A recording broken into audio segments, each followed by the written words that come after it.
नमस्कार मित्रांनो, माझ्या एम के मॅथमॅन चॅनलवर तुमचे स्वागत. आज आपण मुंबई पोलीस भरतीसाठी असे काही महत्त्वाचे प्रश्न पाहणार आहोत, जे तुम्ही परीक्षेला जाण्यापूर्वी हे मिस करू नका.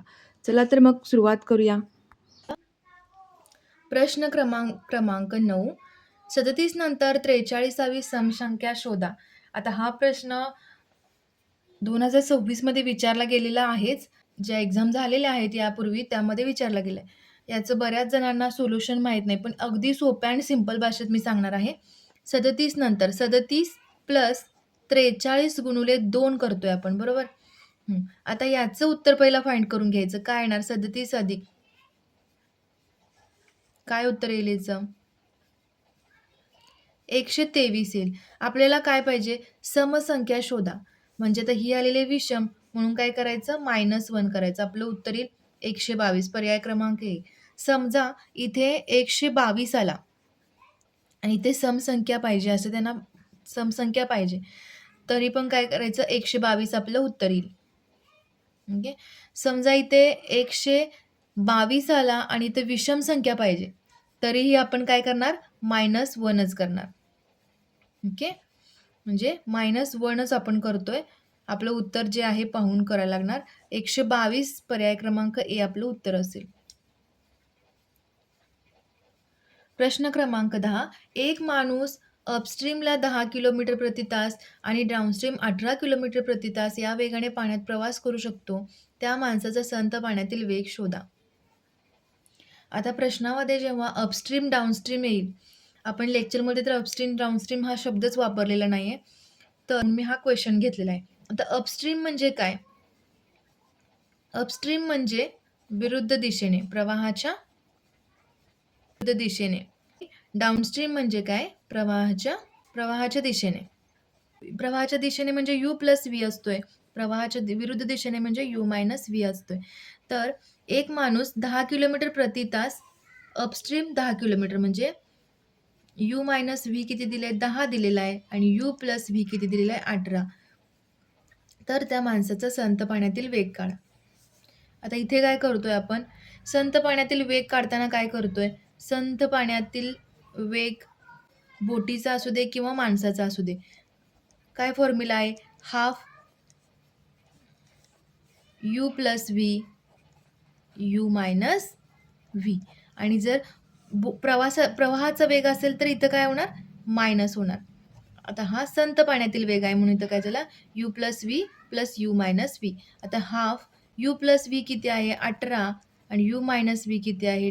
10. आपलं उत्तर किती येईल? 28/2 14 किलोमीटर पर हवर आपलं उत्तर असेल. संथ पाण्यातील वेग किती असेल? 14 किलोमीटर पर हवर. म्हणजे आपल्याला सांगायचं काय आहे? अपस्ट्रीम म्हटलं तर प्रवाहाच्या विरुद्ध दिशेने आणि डाउनस्ट्रीम म्हटलं तर प्रवाहाच्या दिशेने. आणि हा जो फॉर्म्युला आहे संथ पाण्यातील वेग, हा महत्त्वाचा आहे. आणि प्रवाहाचा असेल तर सेम राहणार, फक्त इथे मायनस होणार. 70 विद्यार्थ्यांच्या एका वर्गात 40 विद्यार्थ्यांना मासिक ए आवडते आणि 37 विद्यार्थ्यांना बी मासिक आवडते, तर दोन्ही मासिके एकाच वेळी आवडणाऱ्या विद्यार्थ्यांची संख्या शोधा. 70 विद्यार्थी आहेत टोटल. व्हेन डायग्राम काढतोय आपण. तर 70 विद्यार्थ्यांच्या एका वर्गात 40 विद्यार्थ्यांना मासिक ए आवडते. मासिक ए 40 विद्यार्थ्यांना आवडते. 37 विद्यार्थ्यांना बी हे मासिक आवडते. तर दोन्ही मासिके एकाच वेळी आवडणाऱ्या विद्यार्थ्यांची संख्या शोधा. म्हणजे हा पोर्शन आपल्याला फाइंड करायचा आहे, बरोबर? हा पोर्शन आपल्याला फाइंड करायचा आहे. आपल्याकडे हा एक स्टँडर्ड फॉर्म्युला आहे, तो तुम्हाला माहिती असला पाहिजे. A union B is equal to n of A plus n of B minus n of A intersection B. आता इथे एन ऑफ ए म्हणजे काय घेणार आपण? 40. एन ऑफ ए युनियन बी म्हणजे किती? 70. एन ऑफ बी म्हणजे 37 वजा आपल्याला फाइंड काय करायचं? मधला इंटरसेक्शनचा जो भाग आहे तोच आपल्याला फाइंड करायचा. इथे काय येईल? आता हे इथं मायनस आहे. N of intersection A intersection B minus आहे. इकडे येताना काय होईल? N of A intersection B प्लसमध्ये होईल आणि 77 हे वजा 70 होईल. म्हणजे 7 आपलं उत्तर येईल. म्हणजे हा मधला पोर्शन किती असणार आहे? 7 विद्यार्थी असणार आहेत. पर्याय क्रमांक ए आपलं उत्तर असेल. त्रिकोणी संख्यावरचा हा प्रश्न आहे. एकतर त्रिकोणी संख्या म्हणजे तुम्हाला काही माहिती पाहिजे, कारण थेरी बेस्ड क्वेश्चन पण विचारले जातात एक्झाम्पलमध्ये. आता पुण्याचे जो पेपर होता 2026चा, त्यामध्ये अखंड संख्या, परिपूर्ण संख्या या प्रकारचे थेअरीचे प्रश्नसुद्धा विचारले गेलेले आहेत. मग त्रिकोणी संख्या म्हणजे काय? 2 क्रमगत नैसर्गिक संख्यांच्या गुणाकाराच्या निमपटीस त्रिकोणी संख्या म्हणतात. आता 2 क्रमगत संख्यांचा गुणाकार. आता 1 आणि 2 क्रमगत 2 संख्या आहेत, त्यांची निमपट करायची म्हणजे 2/2. मग 1 ही काय झाली? त्रिकोणी संख्या झाली. आता 2 गुणिले 3 भागिले 2 म्हणजे क्रमगत संख्या कोणत्या? 2 आणि 3 आणि त्याची निमपट म्हणजे आपण 2 डिव्हाईड करणार आहे म्हणजे 3 ही त्रिकोणी संख्या झाली. पुन्हा 3 आणि 4 या क्रमगत संख्या आहेत, त्यांची निमपट केली म्हणजे 6 ही त्रिकोणी संख्या झाली. म्हणजे काय? 2 क्रमगत संख्यांच्या गुणाकाराच्या निमपटीस त्रिकोणी संख्या असं म्हणतात. या सगळ्या काय आहेत? त्रिकोणी संख्या आहेत. आता इथे आपल्याला प्रश्न काय? 15 पाया असलेली त्रिकोणी संख्या कोणती? 15 पाया असलेली त्रिकोणी संख्या शोधा असं सांगितलं असेल तर सिंपल फॉर्म्युला आहे n+1 डिवाइड 2 करायचं. आता n काय आहे? n आहे 15 आणि n+1 काय आहे? 16 डिवाइड 2 म्हणजे 120 ही काय असणार आहे? त्रिकोणी संख्या. म्हणजे हेच आपण लॉजिक इथं वापरलेलं आहे. 120 पर्याय क्रमांक बी आपलं उत्तर असेल. 120. आता असा पण प्रश्न येतो. पाया शोधा म्हणजे या त्रिकोणी संख्येचा पाया शोधा असाही प्रश्न येतोय. तर जर प्रश्न असा आला 91 या त्रिकोणी संख्येचा पाया शोधा. म्हणजे रिव्हर्स प्रश्न आहे हा. इथे पाया दिलेला आहे, त्रिकोणी संख्या शोधायची आहे. इथे काय दिलेलं आहे आपल्याला? त्रिकोणी संख्या दिलेली आहे आणि पाया शोधायचा. अशा वेळी काय करतोय आपण? त्या नंबरची दुप्पट करायची म्हणजे 182. 182 आला त्याची दुप्पट आणि 182च्या आधी पूर्ण वर्गसंख्या कोणती आहे ती शोधायची. तर 182च्या आधी पूर्ण वर्गसंख्या कोणती आहे? 169. 169 आहे आणि जे की 13चं वर्गमूळ आहे म्हणून 13 हे त्याचं उत्तर असेल. 91 त्रिकोणी संख्या असेल तर 13 तिचा पाया असेल. पुन्हा इथं मिश्रणाचा प्रश्न घेऊन आले मी. 80 लिटर मिश्रणात दूध आणि पाणी 7:3 प्रमाणात आहेत. 7 डिवाइड काय करणार आपण? 10 × 80. 7 डिवाइड 7 + 3 10. 56 लिटर काय होईल? दूध होईल. दूध होईल 56 लिटर आणि पाणी किती होईल? 80 - 56. आता इथंपर्यंत सगळ्यांना जमतंय. दुधाचं आणि पाण्याचं प्रमाण काढायचं. हे प्रमाण 2:1 बनवण्यासाठी किती पाणी त्यात वाढवावे लागेल? आता पाणी वाढवायचं आहे बरोबर? दूध वाढवायचं आहे का आपल्याला? उलट विचार करायचा आहे. प्रत्येक वेळी अशा प्रश्नामध्ये उलट विचार करायचा. दूध वाढवायचं आहे का आपल्याला? नाही वाढवायचं. आणि प्रमाण किती पाहिजे? 2:1 पाहिजे. काय सांगितलंय? 2 म्हणजे 56. 2 म्हणजे 56. जे वाढवायची नाही क्वांटिटी आपल्याला त्याचं प्रमाण घ्यायचं. 2 म्हणजे 56 तर 1 म्हणजे किती असणार आहे? 28. बरोबर? आता इथे पाण्याचं प्रमाण 1 पाहिजे.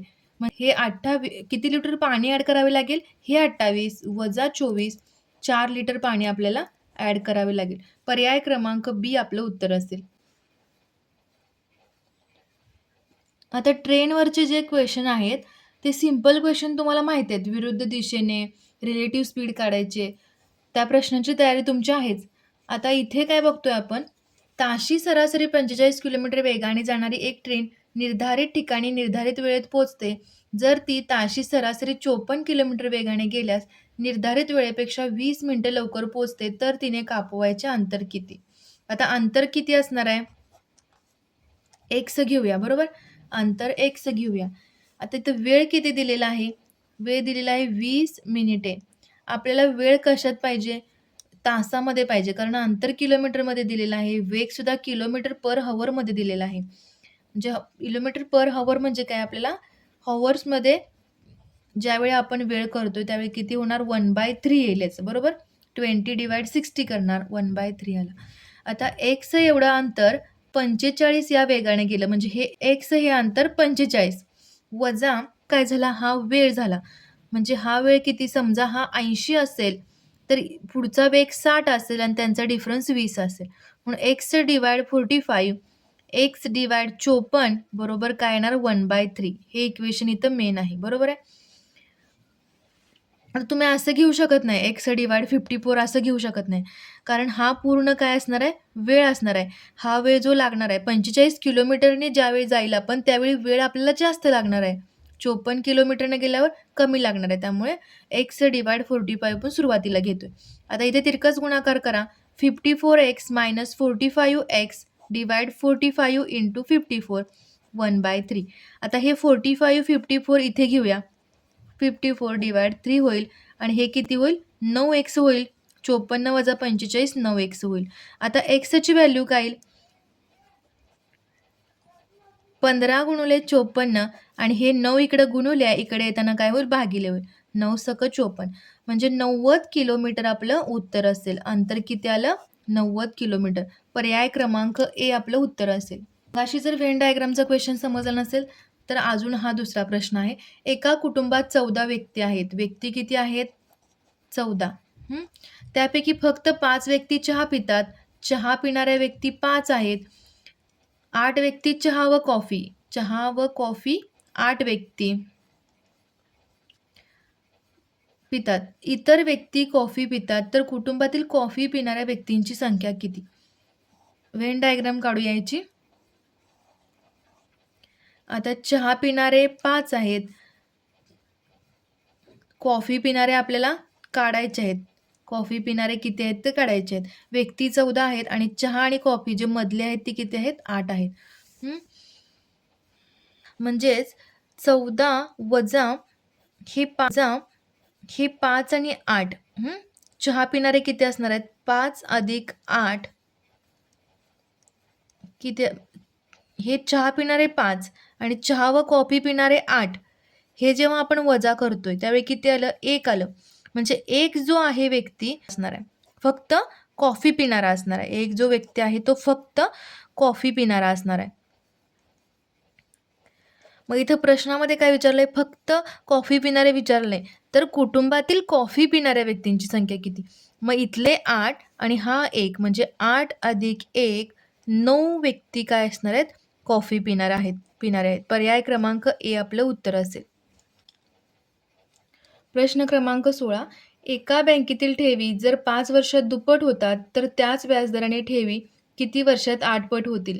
आता ह्या दुप्पट होतात म्हणजे हे आपल्याला चक्रवाढ व्याजावरचं हे एक्झाम्पल आहे. एका बँकेतील ठेवी 5 वर्षात दुप्पट होतात बरोबर. 5 वर्षात किती होणार आहे दुप्पट होणार आहे बरोबर. दुप्पट म्हणजे 2 लिहितोय आपण. तर 10 वर्षात किती होईल 10 वर्ष म्हणजे 5 अधिक 5 10 वर्षात किती होईल 4 पट होईल बरोबर. आता हे 10 अधिक पुन्हा 5 वर्ष म्हणजे 15 वर्षात काय होईल 8 पट होईल. आणि तेच त्याने विचारले किती वर्षात 8 पट होईल 15 वर्ष आपलं उत्तर असेल. पर्याय क्रमांक बी आपलं उत्तर असेल. प्रश्न क्रमांक 17. एका बिल्डरने 40 दिवसात फार्म हाऊस बांधण्याचे ठरवले. त्याने सुरुवातीला 100 माणसे कामावर लावली आणि 35 दिवसानंतर आणखी 100 माणसे वाढवली. आता हे एक काम आहे असं समजा तुम्ही ओके. तर 35 दिवस 100 माणसांनी काम केलंय. कारण सुरुवातीला 100 माणसे कामावर लावली आणि 35 दिवसानंतर आणखी 100 माणसे लावली. आता इथून पुढे 100 ही सुरुवातीची आहेत आणि पुन्हा 100 माणसे म्हणजे अशी टोटल 200 माणसे त्यांनी काम आपल्याला 40 दिवसात पूर्ण करायचं होतं. त्यामुळे पुढच्या 5 दिवसात या 200 माणसांनी काम केलेलं आहे. त्यावेळी त्याचं काम 40 दिवसात पूर्ण झालेलं आहे. तर त्याने जादा माणसे लावली नसती तर ते काम निर्धारित वेळेपेक्षा किती दिवस उशिरा पूर्ण झाले असते. सिंपल आहे. आता हे समजावून घेतलेलं आहे आपण या छोट्या डायग्रॅमवरून. 200 माणसं 5 दिवसात पूर्ण करतात. तर तेच काम 100 माणसे म्हणजे सुरुवातीची जी 100 माणसे आहेत कारण आपण नंतरची माणसे जर वाढवली नसती तर त्याने काढायला सांगितले. म्हणजे 100 माणसे किती दिवसात करतील? आता इथे आपण तिरकस गुणाकार घेणार नाही. का? कारण जेव्हा माणसे वाढतात त्यावेळी दिवस काय होतात कमी होतात आणि ज्यावेळी माणसे कमी होतात त्यावेळी कमी माणसे जर काम करणार असतील तर दिवस काय लागतात? जास्त लागतात. आणि जर जास्त माणसे काम करणार असतील तर दिवस कमी लागतात. म्हणजे इनडायरेक्टली प्रपोर्शनल आहे. जेव्हा डायरेक्टली प्रपोर्शनल असते रिलेशन, त्यावेळी आपण काय करतो? तिरकस गुणाकार. हं. आणि जेव्हा इनडायरेक्टली प्रपोर्शनल असते म्हणजे माणसे वाढली, दिवस कमी झाले. माणसे वाढली, दिवस कमी झाले. बरोबर? म्हणजे इथे इनडायरेक्टली प्रपोर्शनल आहे. म्हणून आपण काय करणार? सिंपली मल्टिप्लिकेशन घेणार इथे. इनडायरेक्टली असेल तर मल्टिप्लिकेशन कसं घेतो? 200 गुणिले 5 घेतो, डिवाइड 100 करतो. म्हणजे इथं 10 दिवस लागतील. तर आता एवढ्यात हा प्रश्न संपत नाही. त्याने प्रश्न काय विचारला हे नीट समजून घ्यायचा. जादा माणसे लावली नसती तर ते काम निर्धारित वेळेपेक्षा किती दिवस उशिरा पूर्ण झाले असते. म्हणजे आता 100 माणसे वाढवून जर 5 दिवसात होतंय, जर 100च माणसे केली असती तर किती दिवसात पूर्ण झालं असतं? किती दिवस उशिरा किती दिवस लागले असते? तर हे 10 दिवस आणि वजा 5 म्हणजे 5 दिवस अजून त्याला एक्स्ट्रा लागले असते. तर आपलं उत्तर असेल 5 दिवस. पर्याय क्रमांक ए आपलं उत्तर असेल. एक महत्त्वाचा शेवटचा प्रश्न पाहूया. एक गोगलगाय 21 मीटर खोल असलेल्या विहिरीच्या तळापासून विहिरीची भिंत चढायला सुरुवात करते. एका दिवसात ती 6 मीटर वर चढते व 3 मीटर खाली घसरते. आता 21 मीटरची ही काय आहे? भिंत आहे विहिरीची, बरोबर? आता एका दिवसात ती 6 मीटर वर चढते. 6 मीटर वर चढणार आहे आणि खाली किती घसरणार आहे? 3 मीटर खाली घसरणार आहे. म्हणजे चढणार किती आहे ती एका दिवसात? एका दिवसात ती 3च मीटर चढणार आहे, बरोबर? तर इथं शॉर्टकट फॉर्म्युला आहे आपला. येतोय 21 वजा 6 कारण ती एका दिवसात चढणार किती आहे? 6. 21 वजा 6 पण फायनली ती किती चढणार आहे? 3 मीटर चढणार आहे. म्हणून डिवाइड काय केलंय? 3 केलंय प्लस 1. आता हे 21 वजा 6 किती होईल? 15/3 अधिक 1 5 अधिक 1 6 दिवस तिला लागतील. ती भिंत विहिरीच्या काठावरती यायला तिला 6 दिवस लागतील. आपलं उत्तर असेल बी. एका दिवसात ती 6 मीटर वर चढते व 3 मीटर खाली घसरते असं दिलेलं आहे. म्हणजे एका दिवसात असणार आहे. समजा ती एका दिवसात 6 मीटर चढणार आहे. जर असा प्रश्न असता, एका दिवसात 6 मीटर चढणार आहे आणि दुसऱ्या दिवसात एका दिवसात 6 मीटर चढणार आणि दुसऱ्या दिवशी ती 3 मीटर खाली घसरणार. तर आपल्याला मात्र काय करावं लागलं असतं? इथं काय आलं असतं आपलं उत्तर? 21 वजा 6 भागिले 3. इथं मल्टिप्लाय 2 करावं लागलं असतं. जर एका दिवसात ती चढत असेल आणि दुसऱ्या दिवसात जर उतरत असेल. पण इथं काय केलेलं आहे तिनं? एका दिवसात ती चढली पण आहे आणि एका दिवसात खाली घसरलेली पण आहे. म्हणून हा छोटा फॉर्म्युला यूज केला आहे. जर एका दिवसात चढत असती, दुसऱ्या दिवशी ती खाली येत असेल तर मात्र इथं मल्टिप्लाय 2 करावं लागतं. इथं मग त्यावेळी काय आलं असतं? 11 दिवस तिला लागले असते. जर एका दिवसात चढत असते आणि एका दिवसात उतरत असती तर. त्याला ह्या 2 ट्रिक्स लक्षात ठेवा. या प्रश्नामध्ये आपलं उत्तर असेल 6 दिवस. पर्याय क्रमांक बी आपलं उत्तर असेल. तर मित्रांनो, हे होते मुंबई पोलीस भरतीसाठी अत्यंत महत्त्वाचे प्रश्न. मला खात्री आहे की रिव्हिजन तुम्हाला आजच्या पेपरमध्ये नक्कीच फायदेशीर ठरेल. भेटूया आज होणाऱ्या पेपरच्या सविस्तर स्पष्टीकरणासोबत. All the best. Thank you.